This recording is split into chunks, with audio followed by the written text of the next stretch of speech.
You're here, I'm here, good music's here to be played and to be talked about. If I've earned your subscription by the end of this video, I'll be ever so grateful. I'm Alan, this is Alan Reacts. See you on that side of the tape.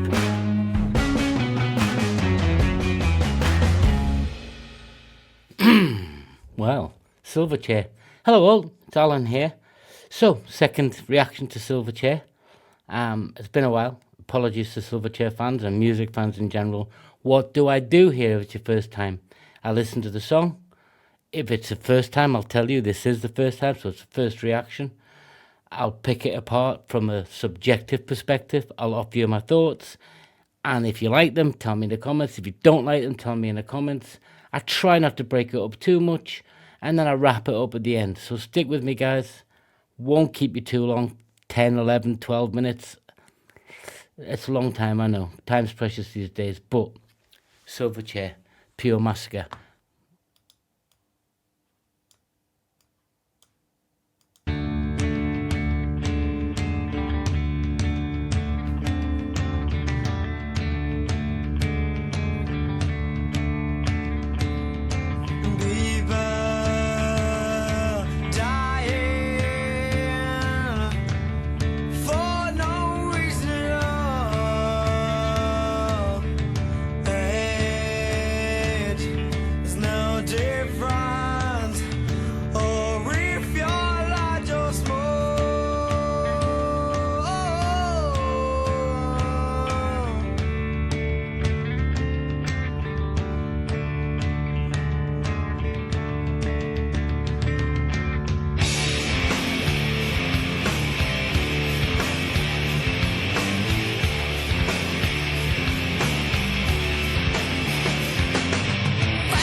Doesn't have to be this way. Some people just have no heart.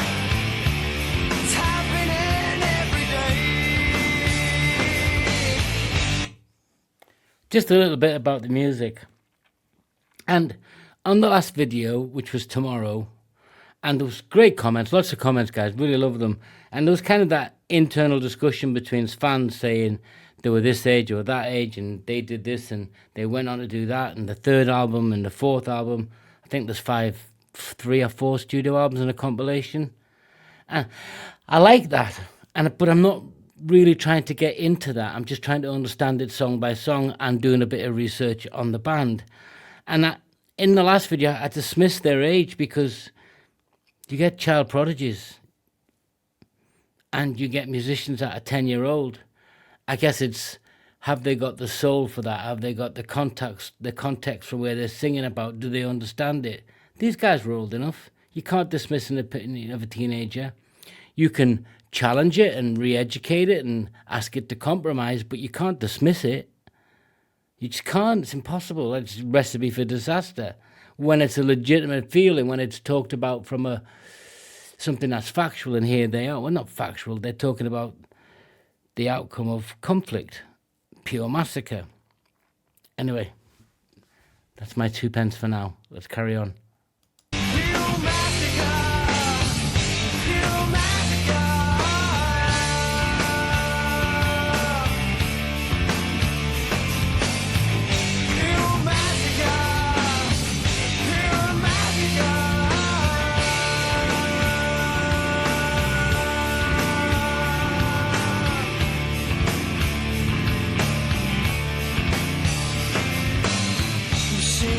Bumping, hearts thumping, death is all around here. People crying for freedom. No one hears a sound. Pure Massacre, pure Massacre.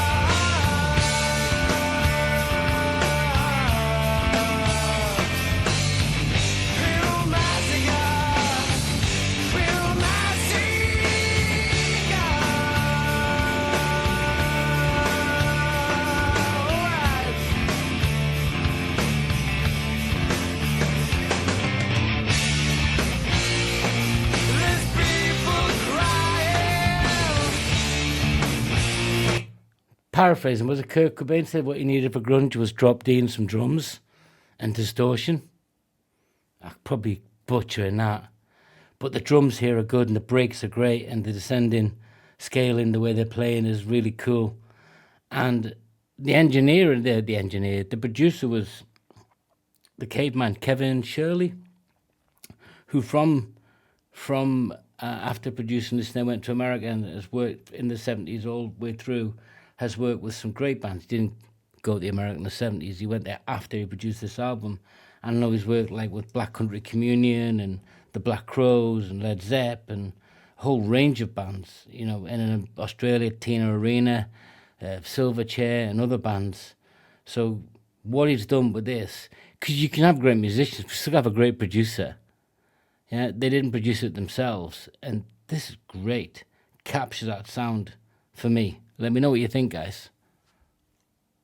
There's people dying, but someone's taking it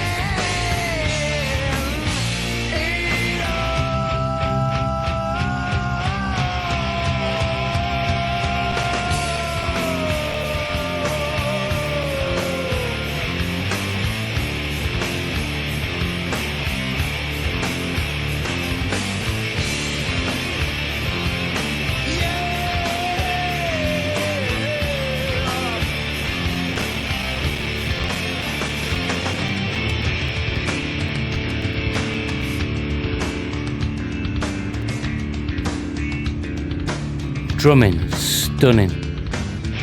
machine guns pumping, hearts thumping, death is all around. People crying for freedom. No one hears a sound. Little massacre, little massacre. Little massacre,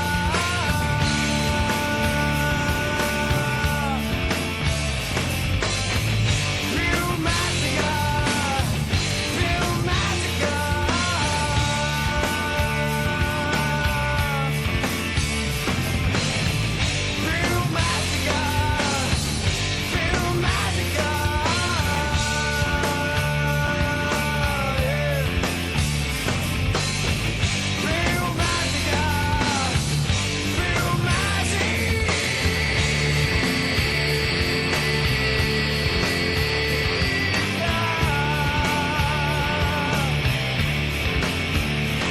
It's gonna be a little massacre. Yeah.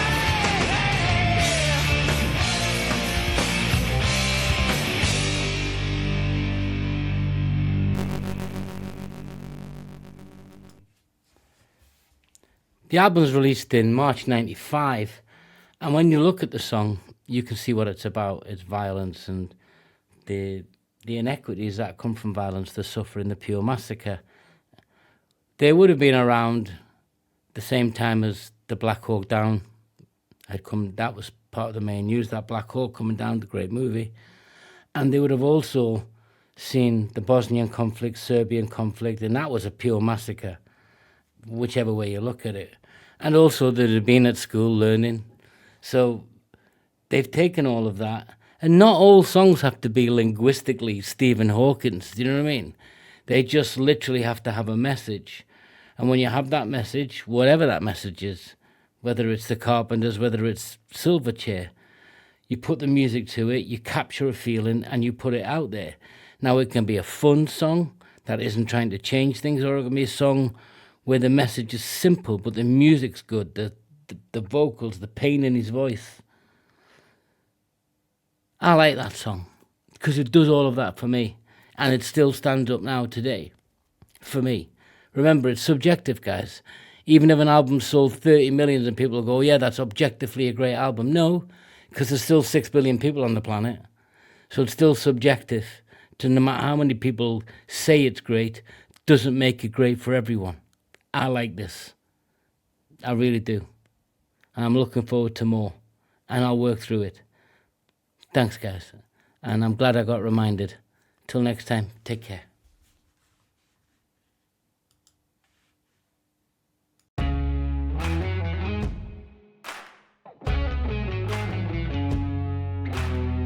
This is Alan Reacts. I'm Alan, your host.